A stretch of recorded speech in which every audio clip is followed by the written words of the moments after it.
Hello friends and welcome back to my channel. It's a nice day, so I've got my window open, so there may be some background kind of street noise, just to kind of warn you. I'm reading today for Sagittarius energy, and you've been very secretive, kind of cloak and dagger for the past few readings I've found, Sagittarius. So I'm finding you quite hard to read at the moment. I don't know if that's intentional or not. But I did get quite a lot through intuitively last night during meditation. I can kind of go through. So I'm going to call your reading, I think, The Monster and the Princess. So there could be something about, I'm just going to run through the intuitive messages. They're either for you or they're for somebody else. Just leave anything that doesn't make sense or bear it in mind and see if it comes up for you as you go about your week. Something could pop up and you could think, oh, that was in the reading. What does that mean? What do I think about this? That kind of thing. So something about freedom, something about America, something about the Statue of Liberty could be coming up. That general theme. I'm seeing an eagle as I'm saying this. Mischief. I've got mischief with a question mark. I don't know if you're feeling mischievous or somebody's being very mischievous around you. I think that was like the initial feeling, this sense of mischief. And then somebody could be getting a train or a plane somewhere. I was kind of getting chug, chug, chug, which could be a train noise. It's like what you do with a kid, right? Or it could be drinking. Some of you like chug, chug, chug. So take it as it resonates. I saw confetti. I can't remember specifically. It was very colourful, but I remember specifically the colour purple. Now I keep saying and writing The Colour Purple, which is a film about slavery with is it Whoopi Goldberg in that film? I'm not sure, but that has come up in readings in the past, so I don't know if that's something for somebody. Somebody could just really like purple. It could be their favourite colour. Specifically, I was getting something about hair. So somebody could have purple hair. This could be you, or it could be somebody around you. So this reading could indicate them, especially if it's a sister. Keep on getting sister stuff. Maybe sister as well. Maybe some of you remember that Nickelodeon TV show, Sister. I never knew how much I miss you. Tia and Tamara could be people's names. Somebody could have a twin sister. Purple hair though. Oh, there could be something about your hair, like it's bothering you. Like my hair is really bothering me today, especially at the front. I keep on kind of like putting it up and taking it down again. So somebody else's hair could be bothering you. Maybe you've got like a partner or a sister and the hair's all over the house and it's really annoying you. It's like in the drain, it's all over the carpet. I have a lot of hair, so it's like a dog shedding around the house, like constantly picking up my own hair. But it could be your own hair as well. Like, I don't know, maybe it's too long, it needs cutting. Maybe you've got a new style and it's just in your face, a new haircut, and I don't know, I just have this feeling like I need to get my hair up. You could also be trying to tie your hair up, maybe for like a wedding or an event or something, and you can't get it right. It's really bothering you. Then I was getting like a void. Again, purple coming up more or less constantly, like on and off throughout everything that I'm channeling. And this gave me Raven from Teen Titans Go. Now, not everybody's going to know that. Some people are going to be like, yes, Teen Titans, let's go, love it. It's like a cartoon. It's kind of like a kids' TV show, but it's got like a little bit of adult sense of humour in it. It is quite funny. My children watch it. I've watched it. I've seen the movie. But Ravens could be something for somebody, but Raven from Teen Titans Go, she has this kind of, I don't know if any of you remember Daria as well, from like, 80s MTV. But Raven, she's kind of got this kind of dark, kind of like low mood, kind of like sulky, quite kind of like deadpan personality, or she presents this way. So this kind of like darker character is coming through as you. If it's not you, it's okay, just switch it and reverse it. It could again be like a sister or a friend or somebody around you. But she's even though she's quite kind of she's not got like a bubbly personality, right? She's kind of stoic, kind of sulky, kind of critical, what word am I trying to get to here? Not critical, Cynical, thank you. So she's kind of cynical. So again, that could be you, but she's an empath. So I looked up her superpowers, and one of the things it says is that she's empathic. So she can understand the feelings of others. So some of you may be very empathic. You may, when you're around people, you may really, really pick up on their moods and kind of like carry that energy of your own. So you might be like, why am I really sad? And like be thinking, my life is fine. I've actually got some really good stuff going, but why do I have this like cloud of sadness over me? Is it because you're spending time perhaps with a friend or a sister who has that kind of Eeyore quality? Sorry guys. And it kind of like affects your mood. Like you spend time with them and it kind of like follows you like a cloud.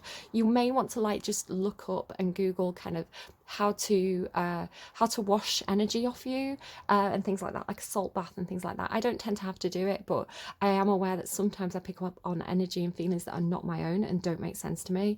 And then when I realize it, when I acknowledge that this is not my emotion, I am picking this up from, I don't know, one of you guys, I can switch out of it.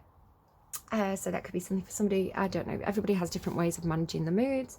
And she can control her soul self. So to me, this sounds like astral projection, right? So she can, her soul self, her metaphysical body can go to, okay, calm down, birds.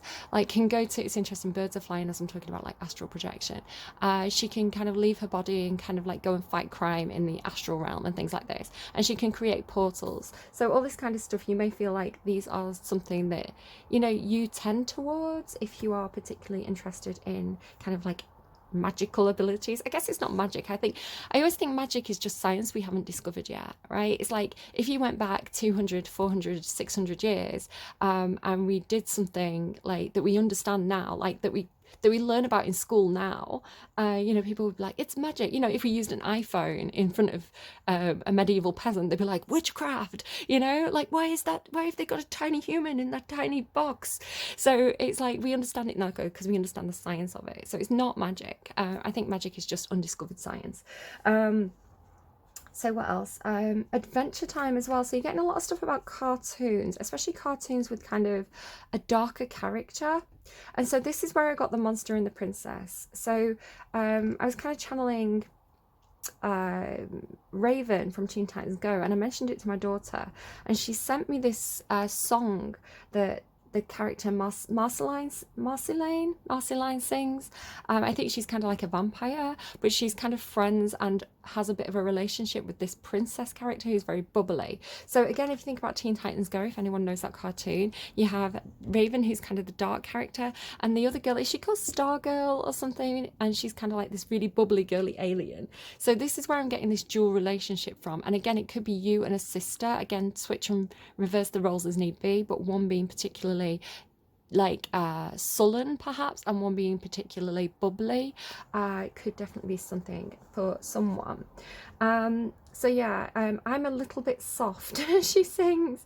So it's a song called Monster, and she says I'm a little bit soft, and basically she's saying like, I'm a monster, right? I'm this vampire, but I love you and you make me soften. You know, so I thought that was really lovely. But then it was coming through almost like Maleficent. So I actually started to meditate at this point, like fully immerse myself in the meditation, and I felt like I had something in my hand here. It felt like a black pebble or a black stone. It could be that somebody scries with something in the left hand, or you hold a stone when you meditate in your left hand. Again, it doesn't have to be you. It could be, I don't know who I'm picking up on here, but then I had this feeling of like something eating out the palm of my hand, right? So sometimes it felt like a bird and sometimes it felt like a baby deer. Now the baby deer symbolism for me, you're getting a lot of Scorpio in this reading, by the way. I don't know if you want to, if you're on the cusp, maybe check out Scorpio's videos too. Maybe not the last one, but the one before that, absolutely. But baby deers to me, oh actually I took that down. You can't do that because I took it down. Just listen to what I'm saying.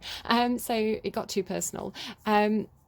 Baby deers to me are symbolic of our inner child and our inner innocence. So I had this whole dream sequence basically where in meditation I found this baby deer and I was protecting it. And when Scorpio's reading kind of psychoanalyzed me, I recognized that it's because I was trying to protect my own inner child, right? The innocent, like my own innocence. So it could be that you are trying to protect your own innocence, or there's someone who is very, very innocent and kind of naive who you want to protect. Again, this could be an animal, it could be a child, it could be a sibling, but it's like, it was coming through this idea of like, imagine you had a tiny bird in your hand and you're this monster.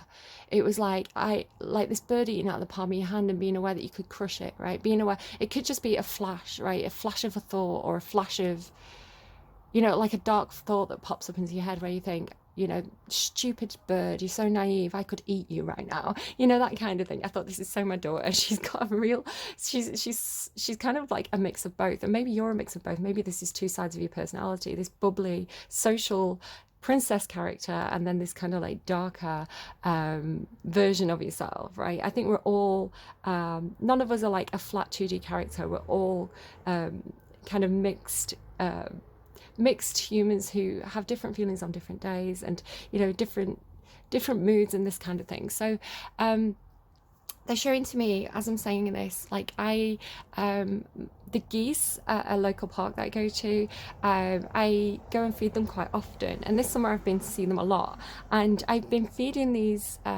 geese since they were like little fluffy goslings. So when they were like not like babies, but, you know, like kind of teenagery, like still really, really grey and fluffy and kind of gangly looking, and they'd come over to me and they'd be so nervous, but, you know, they kind of like gradually start to trust me and eat out my hand. So now every time I go, it's like these geese who are now fully grown kind of recognize me, almost like mummy energy, like, this is the lady that brings us food. I swear they recognize me, and they're getting really, really trusting with me, to the point where I can feed them and just be like stroking them very gently, because I'm aware that the wings are delicate, but just like, you know, running my hands kind of like gently over their backs, and it makes me think of like, you know how people eat geese at Christmas, you know, it's like, it's almost like you're right to be afraid of me, because humans are, I'm a friend, right? I'm a friend. I've got no intention of eating them. I'm actually vegetarian, but 99.9% of the time vegetarian. It's funny, I was talking about that this week. But like they're telling me the goose is fat. The goose is fat. It's like ripe for harvest, right? Or fat for eating.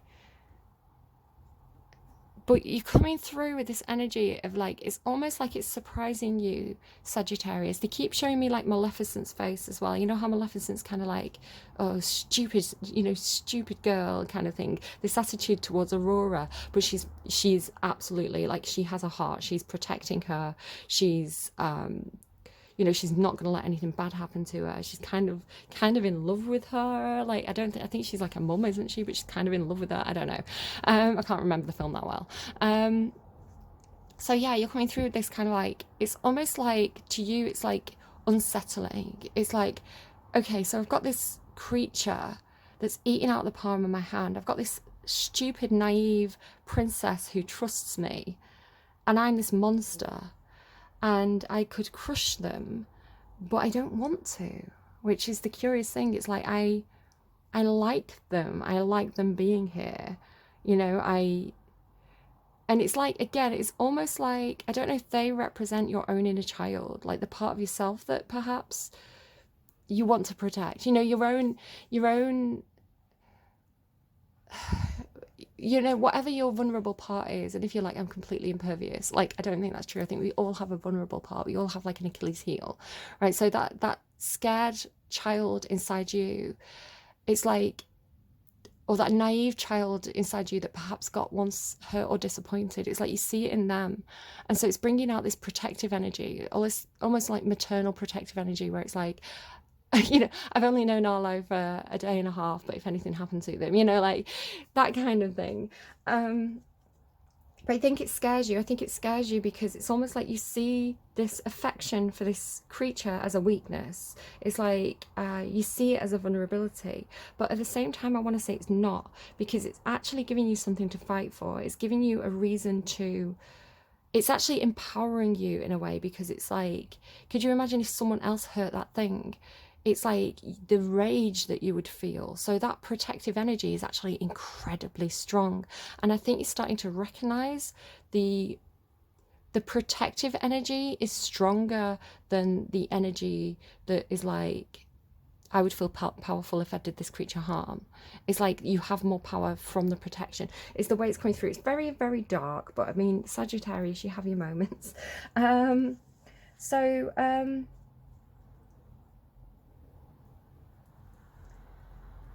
yeah, it makes you feel stronger to have something to protect is my note on that. I was kind of also getting, some of you may have already picked up on it, because when I was explaining this to someone, they came out with a character and I was like, yes, that's exactly what I got. Another character who's very dark and associated with the colour purple and kind of like Disney villain is Ursula. Now, I think Ursula, I think there is a stage play touring at the moment that's kind of like the Sea Witch or something. So she has her own side of the story. I haven't seen it. I don't know what it is. But like Maleficent, right? It's like there's this whole phase of, and the woman out of 101 Dalmatians, it's like telling the villain's story. Like, why is the villain the way that they are? You know, kind of thing. So there could be something about that for you. It's kind of getting poor, unfortunate souls. You know, and that's kind of like the attitude coming through. It's like poor, unfortunate souls, like stupid creatures, like walking into my trap.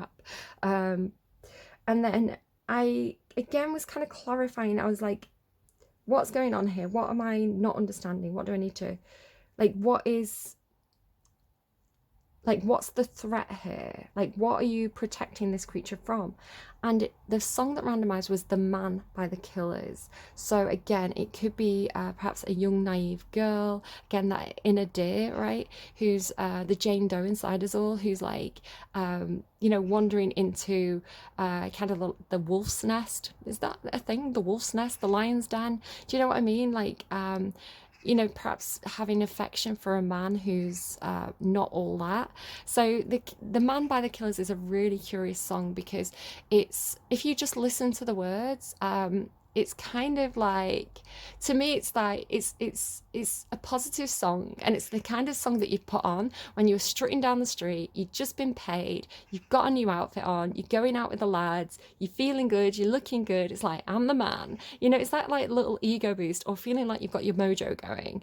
So on the one hand, it's a really positive song, because I think it can get people in a really upbeat mood where they're kind of feeling really good about themselves, which is brilliant. Like, we want that for people.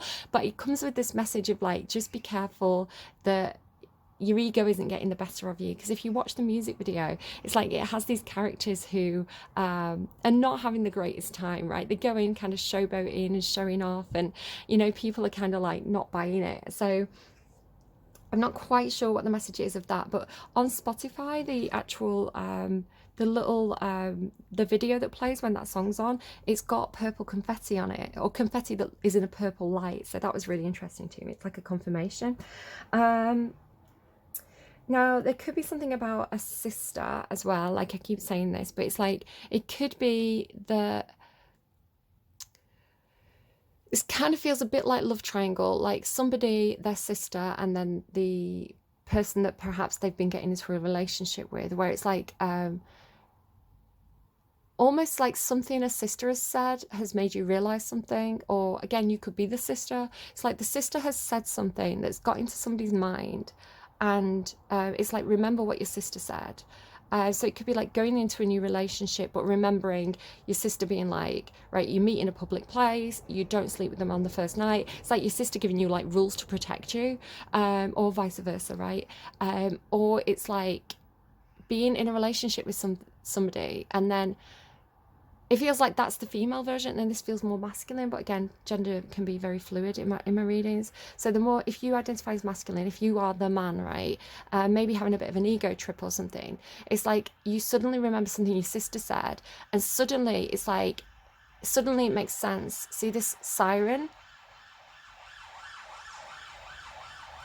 It's like suddenly something, it could be something that your sister said a long time ago, but it's like suddenly, it's like it makes sense. Like suddenly something in your own current relationship is like applying to that thing that your sister said. It's making you realize something, and I don't think it's something good about that relationship. So take it as it resonates, leave it if it doesn't. And then finally, before we move on to the cards, I'm sorry for these long intuitive introductions, but here's what it is. Shades of Cool by Lana Del Rey was your song that I randomized this morning as I sat down at the table to do your reading. So let me grab the lyrics of that. It's one of my favorite songs. I really, really love this song. I think it's beautiful. Um, My baby lives in shades of blue, blue eyes and jazz and attitude. Again, this attitude, this mojo. So this is starting to feel more now like where you had a lot of Scorpio at the beginning of the reading. You now feel like you're moving closer towards Capricorn energy, because I was watching the videos of the man and I was like, that's so Capricorn.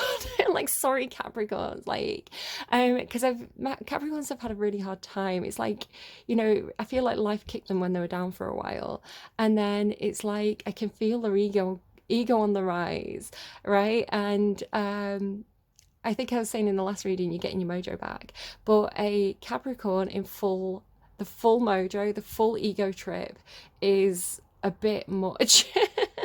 They are a bit get on the Elvis glitter jumpsuit, you know, and people can be, you know, because they're so over the top, people can not buy into it or not really feel, you know, not feel it.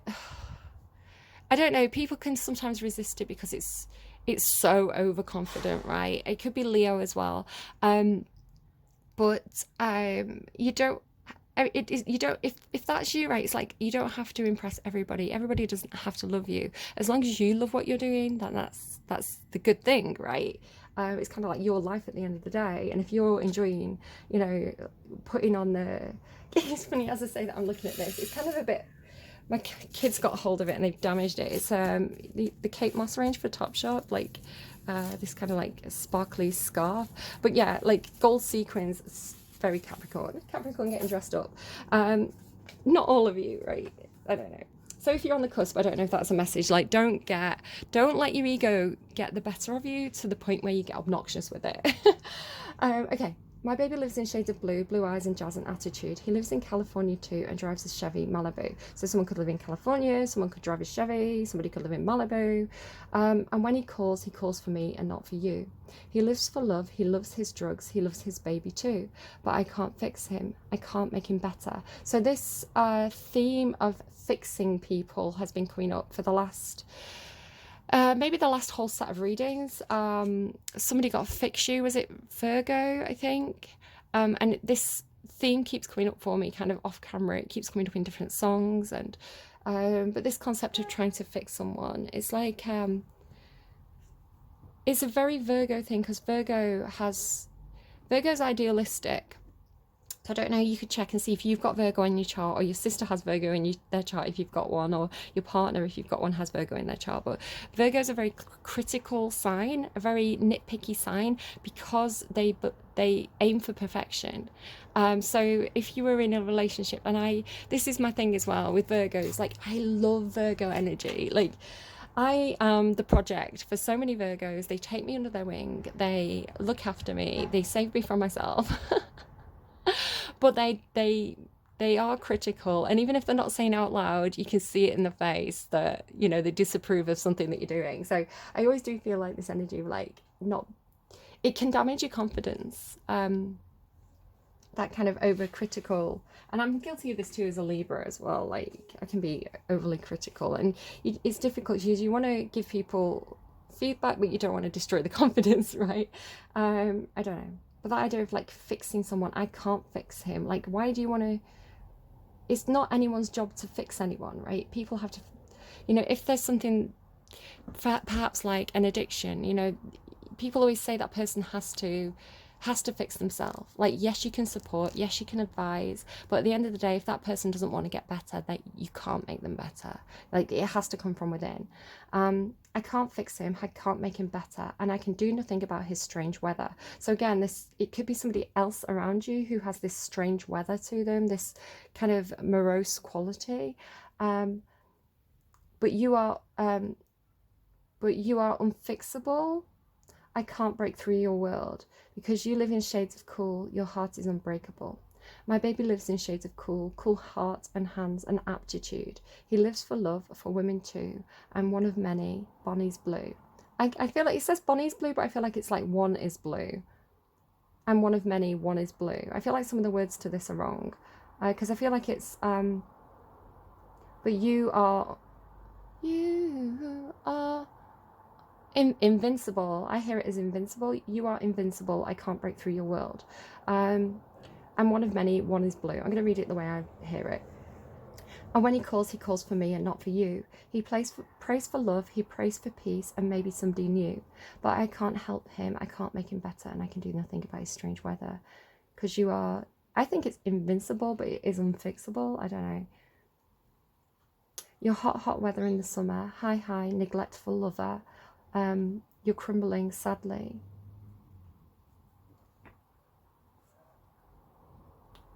I don't know. Right, let's go to the... You're crumbling sadly. Let's see what you get.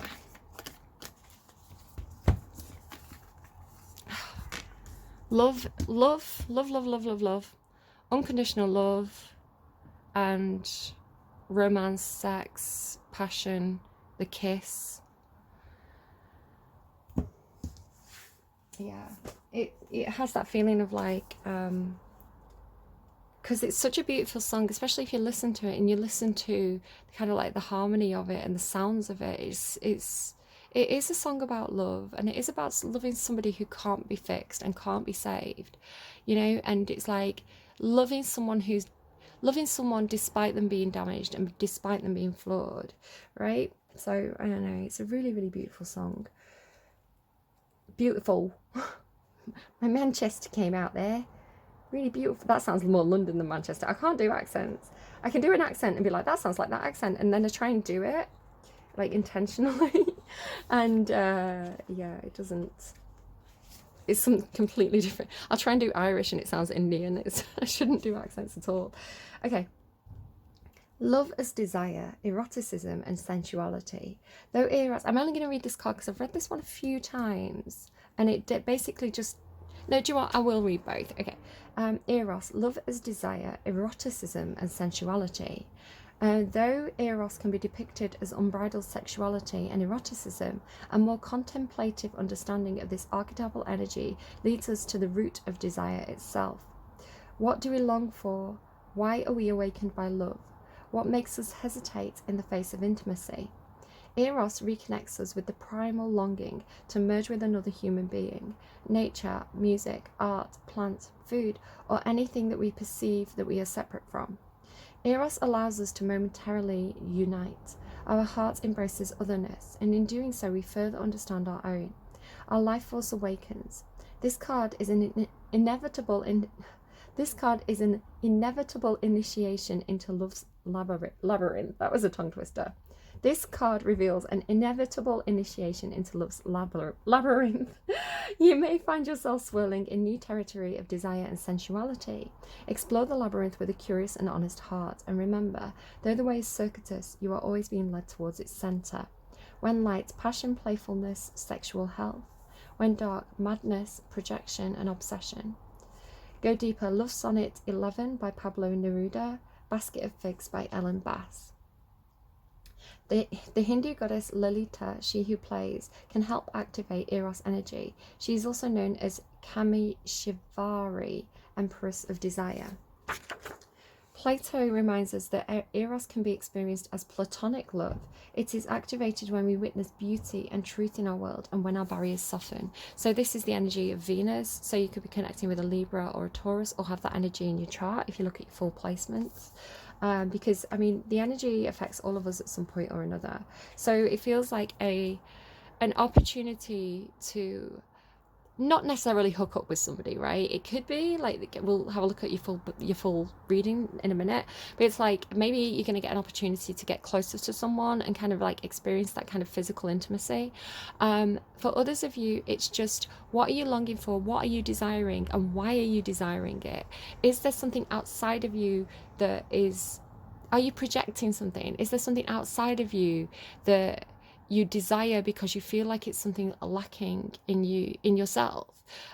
Is it because of some, I don't know, childhood trauma, or you know, abandonment issues, daddy issues, you know, or mummy issues, all these kind of things? Like, what are you seeking and why? And it could even be both. You could get into a relationship and find that actually yes, you've been seeking this because it's something inside you that needed to be healed, but it's something that can be found in another. Take it as it resonates, leave it if it doesn't. The diamond always talks to me about the soul as well, and our souls are pure and our souls are whole. We don't need anyone or anything to complete us. So I personally believe that we are constantly connected with this agape energy. I feel like this is, if anything is God, if I was going to call anything God, it would be that feeling of unconditional love and acceptance and compassion that comes with this concept. So to me, like this, your soul already has this, but sometimes we have to find it within ourselves. We have to find that connection and that unconditional love for themselves within, but we seek it without, right? So I don't know, I'm kind of getting somebody who's like all about the chase. Like, I was picking up on this the other day. I'm just thinking with that, the man, like the Killer song, like somebody who's always, and whether it's just sex or whether it's romantic relationships or, you know, whatever they're craving, whatever, you know, kind of like player energy, like somebody who keeps getting into relationships because they're trying to, it's like there's something that they're craving and they're trying to find it in other people, like other women. Because that song, Shades of Blue, they do talk about, you know, he's got lots of women, and I can't fix him, right? So this could be that there's something that is causing this person to crave intimate relationships because there's something within them that's unresolved. Kind of was coming up with that the other day. Again, devotion, unconditional love. What if instead of putting yourself at the center of your spiritual practice, you put God, Goddess, or nature at the center? How would this change your approach? Such is the energy of Gape. They're giving me a song. I'm sorry, it interrupted. It came through with hunger, and then it was, I will not cry for all the hunger in my heart. What's that song? I will not cry for all the hunger in my heart.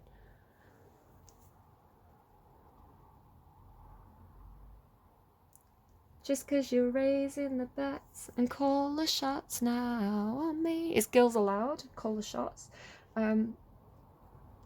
So somebody who's hungry, and they could be hungry for a lot of things. So it's like, you know, always chasing things. I think a lot of us, it's not a single person that's doing this. I think generally society has desires, has wishes, has wants that they pursue, right? And it's very hard to feel settled and fulfilled and you know, like you don't have to chase things. So whether that's career or, you know, being in the spotlight or craving, yeah, I don't know, posting pictures on social media and craving approval for that. That was a big thing for me in the past few years. I used to never post pictures. I used to hate pictures of myself. So it was a big thing for me to kind of take ownership of my own image and start to put images of myself onto the internet that I felt comfortable with, right? That I'd posed for, that I'd edited. And then, you know, a few times, and even recently, I've put pictures of myself on the internet where I really don't look good, where I've got an acne flare up, where I haven't slept, where I haven't got any makeup on, and you know, I think I look really bad. And it's a big thing for me to be like, to have that self-acceptance to where I've got to the point of feeling comfortable enough to be like, I don't need anyone's approval. Here's what I really look like today, you know. And it's made me feel very empowered and very confident to be able to do that. It's not something I would have been able to do, say, 3 or 4 years ago.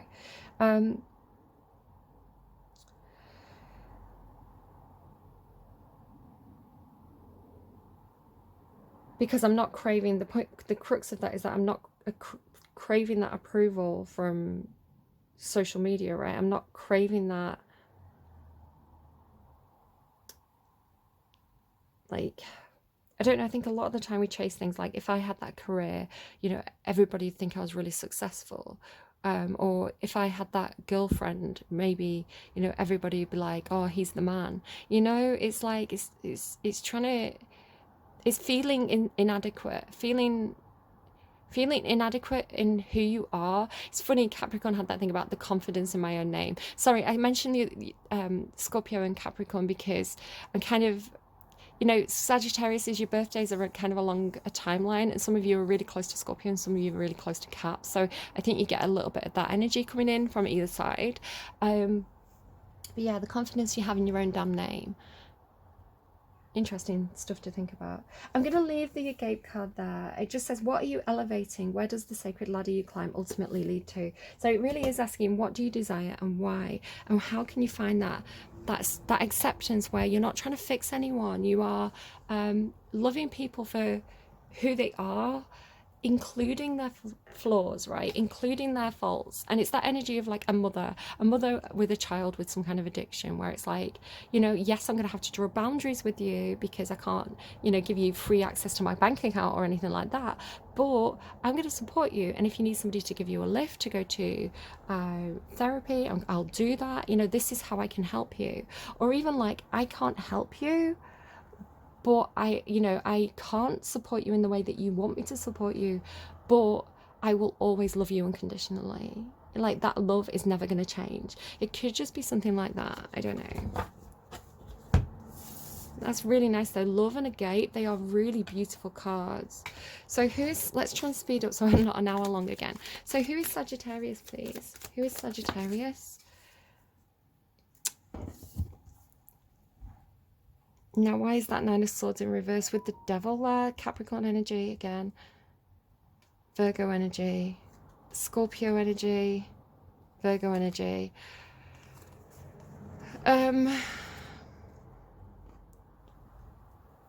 You may have some overwhelming fears. I want to say you're getting over it with it being in reverse, but with the Devil and the Tower being there.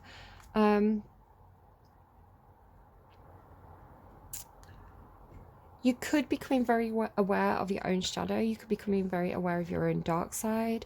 You could be feeling very overwhelmed in terms of your thoughts. You could be fearing your own shadow. So for some of you, really not doing that shadow work, go and Google Carl Jung shadow work, the golden shadow, where you're refusing a part of yourself, you know, and denying a part of yourself. And this, when we do this, again, really look at kind of Jung and his psychology around this. When we deny a part of ourselves, it's like the devil's wrapping its chains around us. And I don't mean the literal biblical devil. It's symbolic in the tarot, at least for me. It always represents that darker part of ourselves that sometimes has control over us. Sometimes we feel powerless because of whatever that shadow is. So if you haven't been doing shadow work, or you haven't been honest with yourself about that, I feel like now is the time to really delve deep within yourself with that hermit energy and kind of confront those inner demons. I want to say it is a slow process. It is something where there's going to be ups and downs, but it's like that energy there is really beautiful, and then this energy is just absolutely swamped in your own fears, right? Your own you could be having like nightmares. Again, that thing about saying, like, you know, you could be an absolutely wonderful person. You could be feeding that bird and be like, it could just be like a flash, right? It could be, because sometimes people, again, I'm not a psychologist, I'm not a counselor, I am not qualified to talk on this. So this could be something that you want to speak to your own personal doctor or therapist about, or family, to kind of like seek support, or just Google, you know, to find out more about this. But if you're having like random dark thoughts, you know, if you're having like random impulsive thoughts that you think, whoa, that is really dark, I don't want to be that person, or why am I thinking that, what does that mean? Let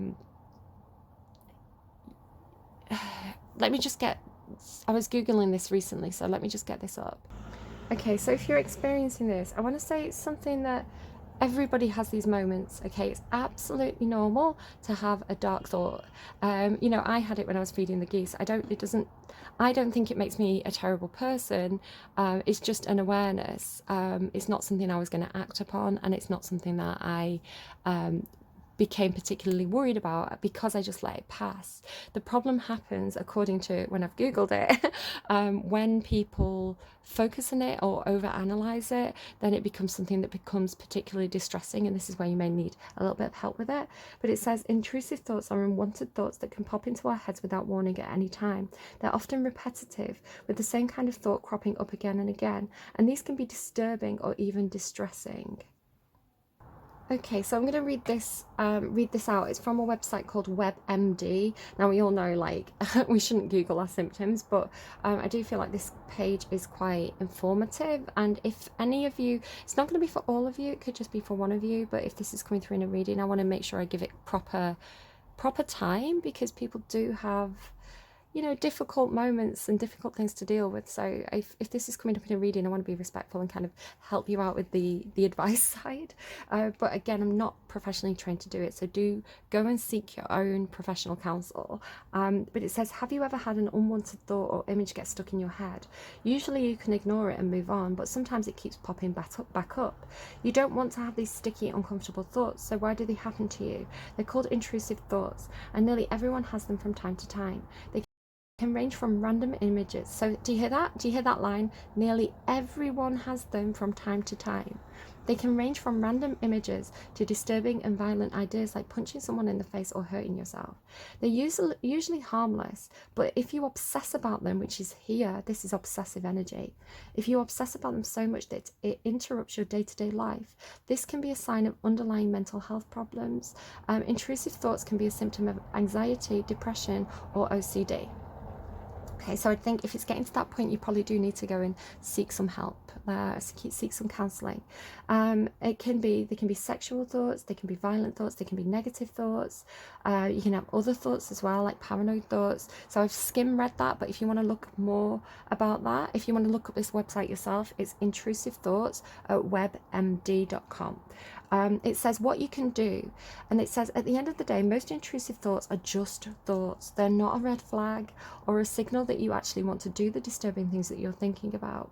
If they bother you, you can take steps to cut down on the frequency and intensity. So, right? So it's like, it's normal to have them, but sometimes if they're getting really bad, that's when you have to kind of reach out just for a little bit of help, a little bit of context. You know, especially if you're thinking, if you are thinking about acting on them, or you're scared that you're going to act on them, that you really need to kind of seek support. But it says, but again, it's like the more you obsess over it, the more fear you're going to have over it. The more you ignore it, the more likely they are to kind of like fade into background noise. But I'm going to just read this, and again, please get help if you need it.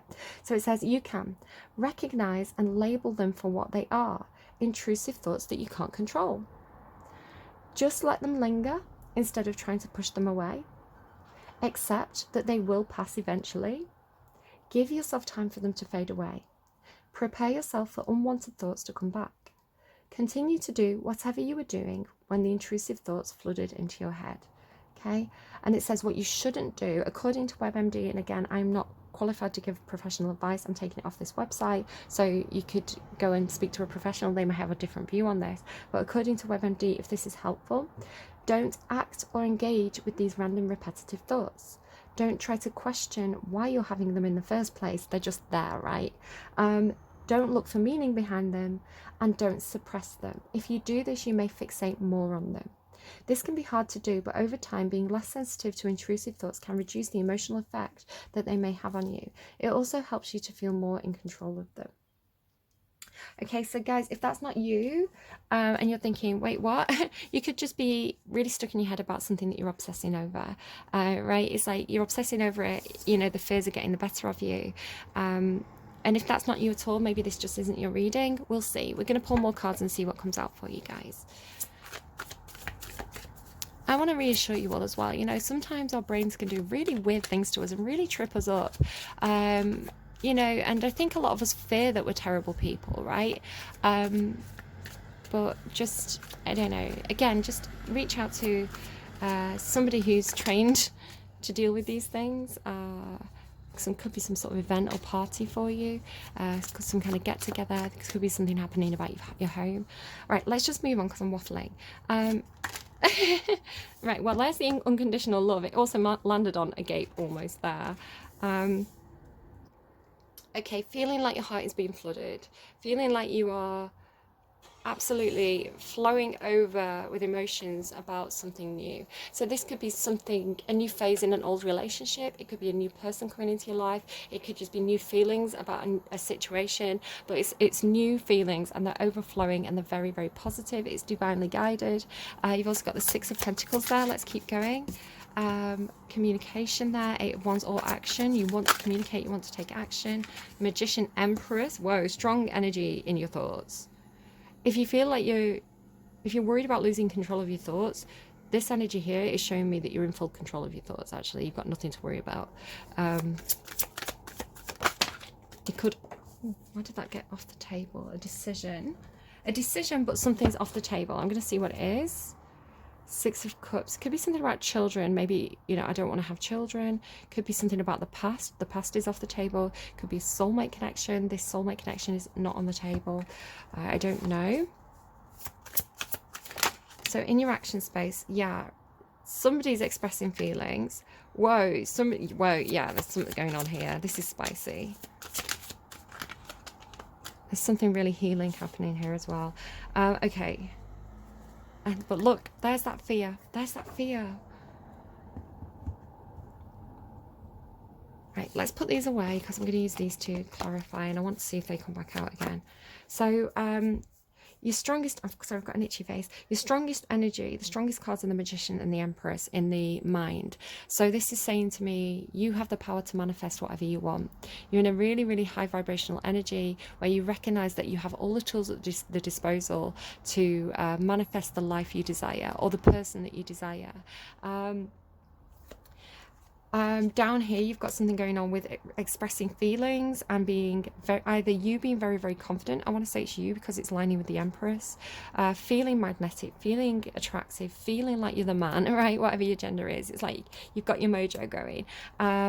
Yeah, going out and getting exactly what you want because you know that you're capable of doing it. Wanting to take action here, wanting to communicate, making a decision, making your mind up, which could be what's causing this anxiety, and running into this very, very healing energy. Now, this is a bit of a time out, this Four of Swords here. It is a bit of a, I need to rest. You know, I've worn myself out perhaps with all this running around, like galloping around, like all this go you know, I've worn myself out. I need to rest, I need to heal, but I still want to communicate. I want to take more action. I'm not done here. Let's clarify that Ace of Cups, which is this Agape card. I'd say this is this energy, and then this is this energy, right? So the energy that we've got here is really, really showing up in your reading. Ace of Cups for Sagittarius in their emotions. No deception, no illusion, absolutely heart wide open, flowing with emotion there. That's really interesting because in your head you've got the Magician, and the Magician can be a deceptive energy. He's kind of got tricks up his sleeve, right? He's kind of like a little bit cloak and dagger, a little bit kind of look over here while I do something over here, but it's in your mind, right? So your like powerful mind, being able to manifest, knowing that you've got everything you need to be able to do this, but you perhaps don't want to be deceptive. You don't want to deceive anyone. You want to go into this with your heart wide open. And you're watching and you're waiting for the right time to take action. So right here, not actually, maybe thinking that it's not quite the right time yet. There's perhaps because the Magician has resources, right? And the Three of Wands is an energy of, I've made up my mind, but I'm waiting for resources to come in. I'm waiting for my ships to come in. So waiting for something to come together, waiting for something to, it could be waiting for, I don't know, a specific day. It could be waiting for like a specific time and date. I mean, like calendar date. It could be waiting for, you know, a specific, I don't know, like when I finish this training program, then it's going to be the right time. When I get my inheritance, then I can take action on this, something like that. It's like you're waiting for something to come in, waiting for a ship to come home, and then you're going to be feeling very confident and competent in terms of like taking action on what you desire. And you are communicating or receiving communication. The Knight of Cups is a messenger. They tend to be quite impulsive. They've not put a lot of thought into what they're saying, or they are saying something that's very romantic. Again, it's Pisces energy, so there is this you have got a little bit of illusion here, but it's like you're feeling like you don't want to deceive anyone with that Seven of Swords in reverse. So what is the Knight of Cups? And this is in your action space. This is like actually happening. Yeah, actually happening, taking control, moving forward on this. But running into the Five of Cups. So the Five of Cups is a problem because somebody's feeling a little bit disappointed and a little bit upset about something from the past. So it could be relationships from the past. Maybe somebody's just broke up with somebody. They're still kind of getting through those feelings. But there's new cups. There's Two of Cups on offer, which is what's being offered here. So I feel like this is a person who's saying, okay, when you've healed, perhaps you, Sagittarius, when you've healed, when you feel like you're back in control of your life, I'll be here waiting for you. It could be something like that.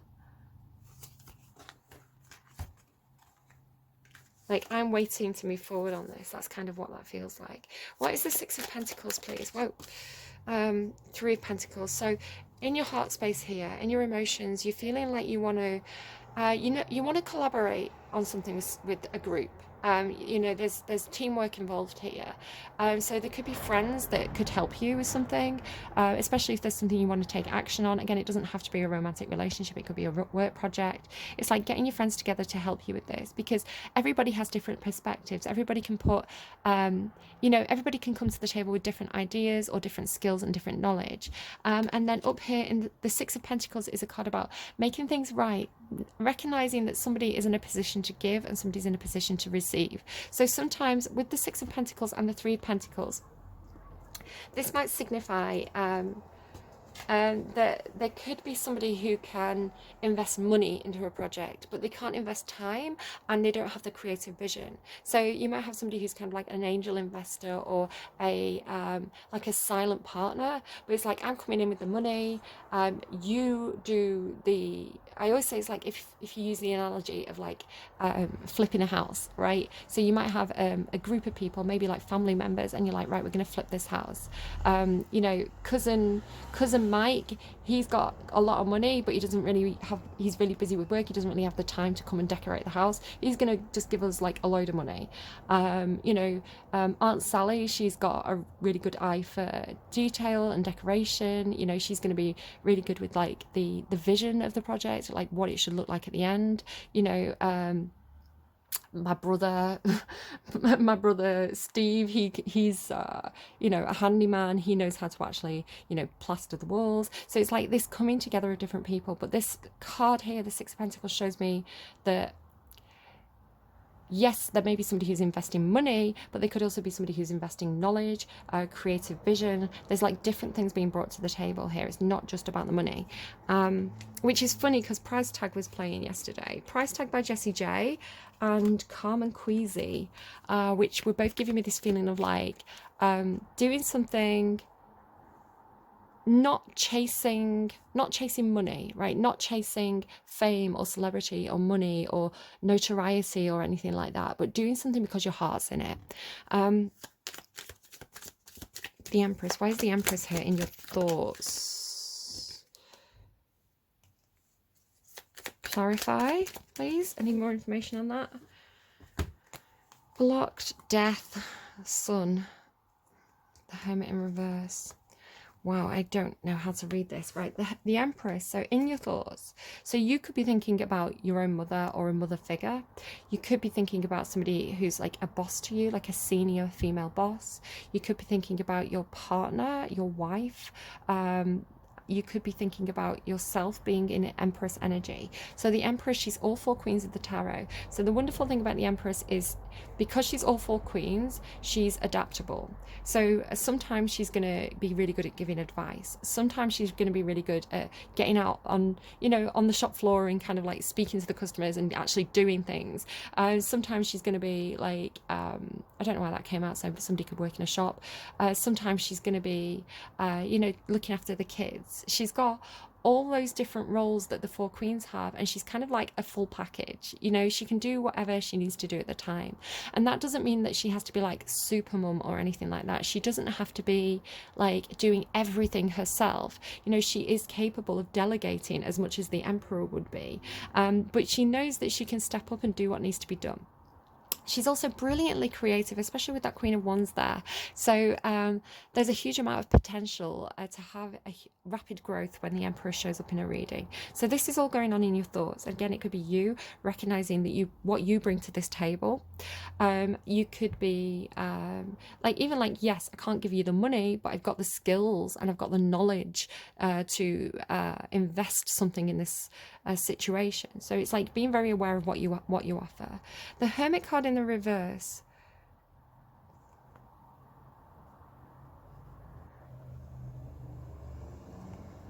with the Two of Swords, you could have blocked a Virgo. You could have, like, I don't know, been like, block that number. It could be a Virgo, it doesn't have to be.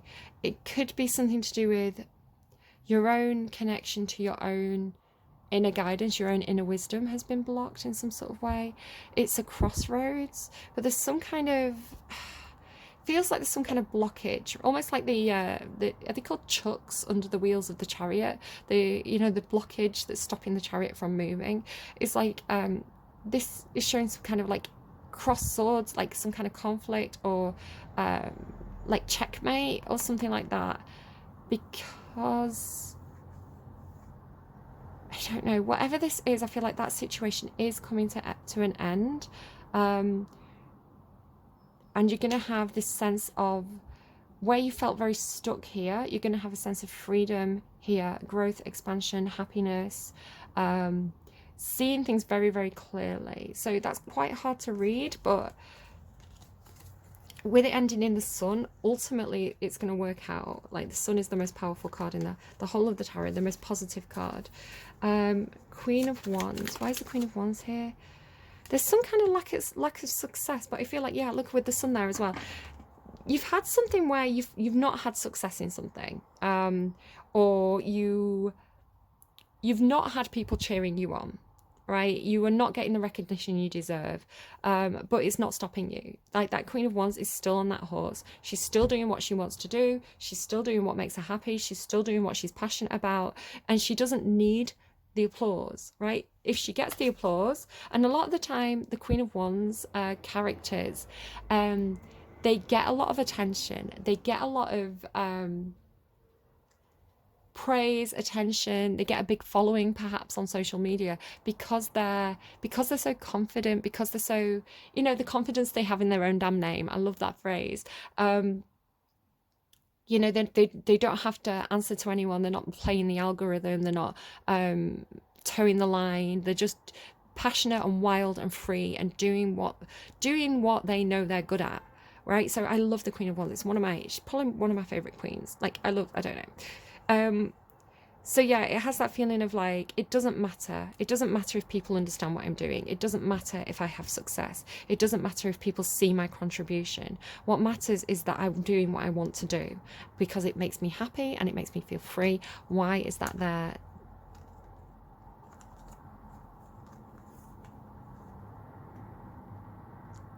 I feel like it's the energy of, I feel like whatever reading I did the other day, Scorpio, they had something like, it doesn't matter what they say, it only matters what you know. It has a similar feeling. It's like, it doesn't matter, you're not doing whatever you're doing for the fame or the glory or the recognition or the applause, right? You're doing it because it gives you this sense of freedom and liberation. A bit like how I was saying, like me posting a picture of myself where I was ill, I had acne, I had no makeup on, my hair was awful, and I posted that picture of myself on social media to be honest, because as well, it's like, we see so many curated images, we see so many edited images, and there's nothing wrong with that. I edit my own images quite often. Generally, I edit my images. I'm getting more confident with just putting them up as they are, but you know, sometimes I'm a Libra, so that artistic, aesthetic sense of like, I want this to look, you know, this particular way, you know, I will edit. But being able to put the unedited pictures up and the bad pictures up as well makes me feel like I have ownership of my own image, and like I have, like I've solved that problem inside myself where I really cared about what other people thought about the way that I look. You know, I'm really, maybe I'm not 100% like perfect on that part of myself, but I've gone from being very insecure about my image to being very comfortable with my image. So yeah, there's that. But this here is like it seems to be saying, I'm going to do what I want to do, and I may be doing it behind closed doors, I may be doing it out of the public eye. It's like, it's nobody else's business what I'm doing or who I'm doing it with. So this kind of slightly tricky energy is back, but I want to say it's not because you're trying to be deceptive and, I don't know, go behind anyone's back or anything like that. It's because it's nobody else's business what you do and what your decisions are. Like, obviously you don't want to hurt anyone. You know, you want to take other people's feelings into account, especially if these are people who are close to you. But it's very hard to put a Queen of Wands in chains. It's very hard to... The Queen of Wands is not going to appreciate their freedom being taken away from them. And I do see this as a Sagittarius card. You want to communicate, you want to take action in the future in your emotions. What's that 8 of Wands? Yeah, you don't want to be seen. Nobody else's business. Nobody else's business. You know, you are keeping your secret. Some of you could be like telling a secret. Some of you could be revealing something. But it feels like you're being strategic about the action that you're taking, and you don't need anyone else to know all of your business, is the way that that's coming through. What's this decision? 2 of Wands. What's going on with this decision happening in your thoughts? You're weighing something up, you're figuring something out. Success. So there could be something coming up for you. You could be feeling quite tired as well, or you could be ill, just with the 9 of Swords, Wands and the 4 of Swords. There could be something coming your way where you're asking yourself, do I want to go for this? Do I want to go public with this? Do I want the reward and recognition and fame from this? Or am I quite happy continuing to do what I'm doing behind the scenes? Give me more on that.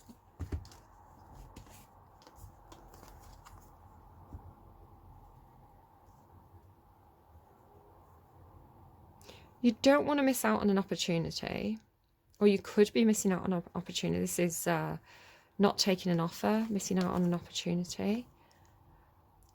If you refuse whatever this is, it's because your heart's not in it. It's not something you want, right? It doesn't speak to your heart.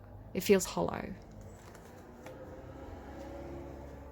And it's not a betrayal. It's not an ending. It's not a betrayal. You're not stabbing anyone in the back. Nobody's stabbing you in the back. It's just that your heart's not in it. It's just that it's not what you're wanting from the situation. So you'll know when this decision comes up for you, when this is in your head and you're weighing it up. Do I go left? Do I go right? You'll know because you'll feel passionate about it. You'll know because it speaks to your heart. And if it doesn't, like, it just feels like you'll just know.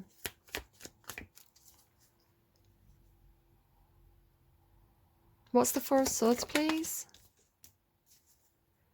Some of you could have a very minor illness or a physical issue that you may need to consult a doctor about. The King of Swords can represent a surgeon, a doctor. This is coming up in your physical health. So it could just be something about, if an offer comes up, it could just be not the right time because I've got to go in for knee surgery on that day. You know, I can't go and have that success because I have this doctor's appointment. It could just be something like that. There's that raven that we're talking about. But it seems to be saying that whatever you're healing here, whatever you're having a rest, there's some reason that's causing you to rest and the need to heal. It's saying that it could be worth getting some advice from somebody who's very knowledgeable about this subject. So the King of Swords, he can represent a doctor, a surgeon, somebody who has a lot of information. So it's like, find out more, right? Seek more information on this, whatever this is. And it's a short-term illness. If the Nine of Wands would have come out, I would have been a bit worried somebody else had that. That can talk about a long-term illness, or, you know, feeling very drained over a long period of time. But Four of Swords, it's like having a cold, or you know, just having a bit of a tummy bug, or, you know, just you know, sometimes you just have to have like a mental health day. It's like short term, especially if you do get some advice, and it could just be Googling it, right? WebMD. One more on that. Four of Swords, King of Swords. Oh, you're giving me two more. You will gain a new perspective. There's a different way of looking at this.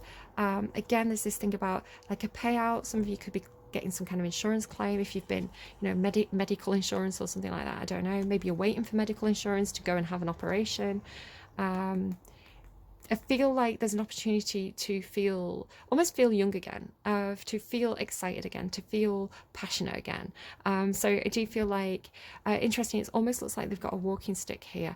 Could definitely be something about the leg. I don't know why I'm getting leg. I was getting it intuitively here, and then he's kind of like got his leg tied up.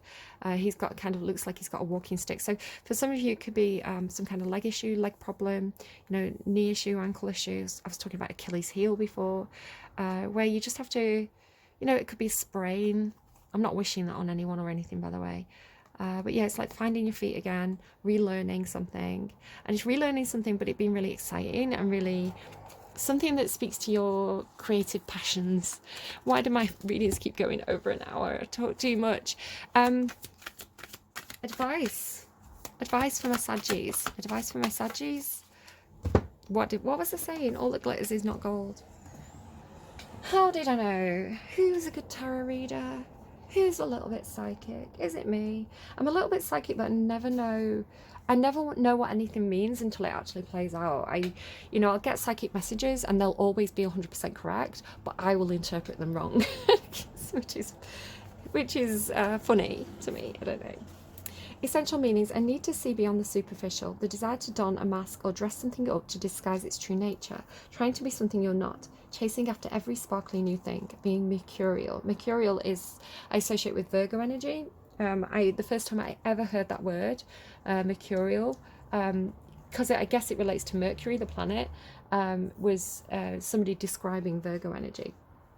So I always associate it with Virgo. So general message for everybody, right? Take it if it resonates, leave it if it doesn't. It's only human to want to adorn oneself in trinkets and paint a pretty picture of oneself. It's natural to want to acquire the trappings of status. What was I saying? Oh, I love it when it confirms me. I love it when it confirms me when I have success. Absolutely being a dick, I'm sorry. It's natural to want to acquire the trappings of status or to deny them as a statement of rebellion. But if it sparkles, is it better? Whether it's a fast car, a big house, a title or position, the stamp of authority or the sparkling of diamonds, these icons let you know something about a person, place or thing. Or do they?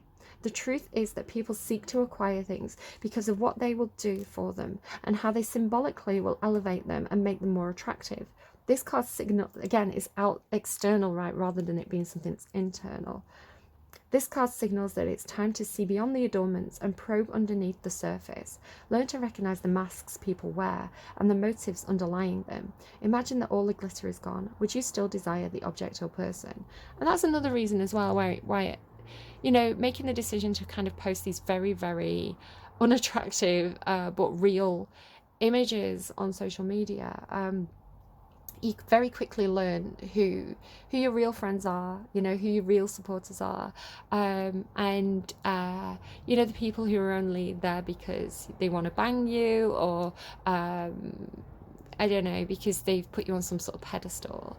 So the wonderful thing that came out of that I really wasn't expecting when I posted that specific image, and I was like, look, this is me without makeup, like on a bad day. I don't think I look good.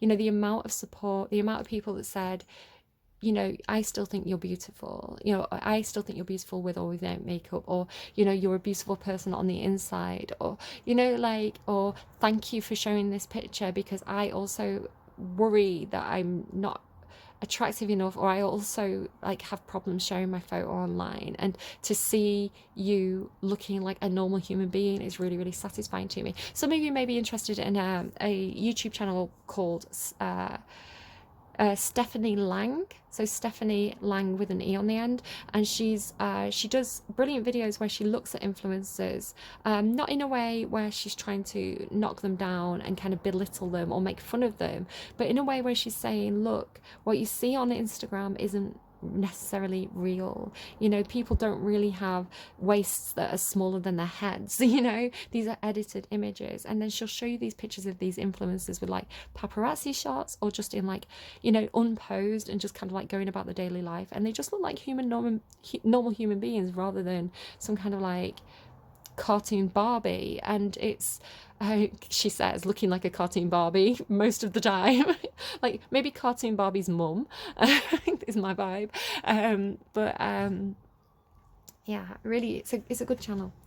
And then I don't know, I'm going to stop talking because I've talked too much. I'm sorry, it's my Gemini moon.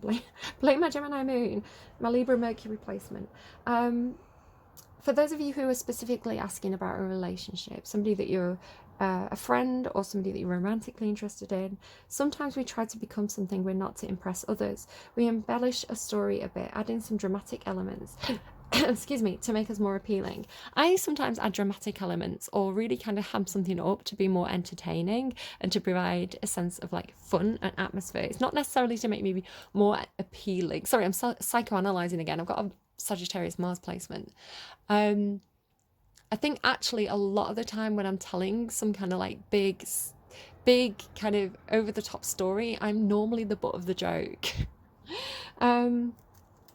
The real person becomes hidden behind the sparkle and shine. Then there are times when we don't see the true value of someone else because he or she may not have all the glitz and glamour that seems so desirable. Now is the time to look past the surface, beyond the mask, to the essence of a person, who that person is, not what she or he can not what he or she has or can give you is important. See beyond the glitter and look for the inner glow. Use the eyes in your heart. I love that. Use the eyes in your heart.